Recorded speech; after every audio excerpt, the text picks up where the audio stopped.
Hi అండి, అందరికీ నమస్కారం అండి. ఫ్రెండ్స్, మనకి ఇప్పుడిప్పుడే మరొక బ్రేకింగ్ న్యూస్ అప్డేట్ అయితే రావడం జరిగిందండి. అది కూడా ఏపీలో ఈసీ మరో సంచలన నిర్ణయం, అక్కడ రీపోలింగ్ అంటూ ఇప్పుడే మనకు ఒక లేటెస్ట్ అప్డేట్ అయితే రావడం జరిగిందండి. అయితే ఇందుకు సంబంధించిన పూర్తి వివరాలు అయితే మన వీడియోలో తెలుసుకుందామండి. అంటే ఎక్కడ రీపోలింగ్, ఎందుకు రీపోలింగ్ చేస్తున్నారు ఏంటి అనే విషయాలు పూర్తిగా తెలుసుకుందామండి. వీడియో మాత్రం ఎక్కడ స్కిప్ చేయకుండా చూడండి ఫ్రెండ్స్, అప్పుడే మనకి పూర్తి సమాచారం అయితే తెలుస్తుంది.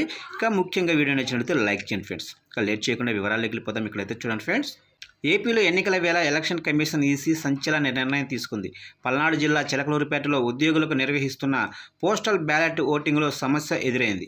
అయితే ఇక్కడ ఉద్యోగులకు ఇవ్వవలసిన పోస్టల్ బ్యాలెట్ స్థానంలో ఈవీఎం బ్యాలెట్ పేపర్లను ఇచ్చారు. ఇక ఉద్యోగులు సైతం వాటిపైనే ఓట్లు వేశారు. చివరిలో విషయం తెలియడంతో విపక్షాలు ఈసీకి ఫిర్యాదు చేయడంతో రీపోలింగ్కు ఆదేశాలు ఇచ్చింది. అయితే మరో 2 రోజుల్లో అక్కడ రీపోలింగ్ జరగనుంది. ఇక చిలకలూరిపేట నియోజకవర్గంకు సంబంధించి పోస్టల్ బ్యాలెట్ వినియోగానికి గణపారం జిల్లా పరిషత్ స్కూల్లో ఫెసిలిటేషన్ సెంటర్ ఏర్పాటు చేశారు.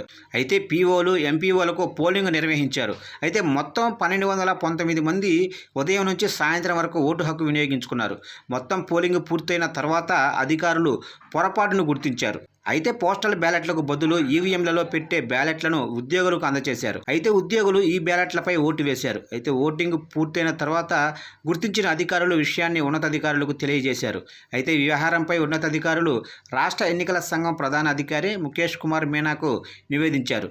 అయితే ఈ విషయంపై విపక్షాలు ఈసీకి ఫిర్యాదు చేశారు. అయితే దీంతో ఈసీ రీపోలింగ్కు ఆదేశాలు ఇచ్చింది.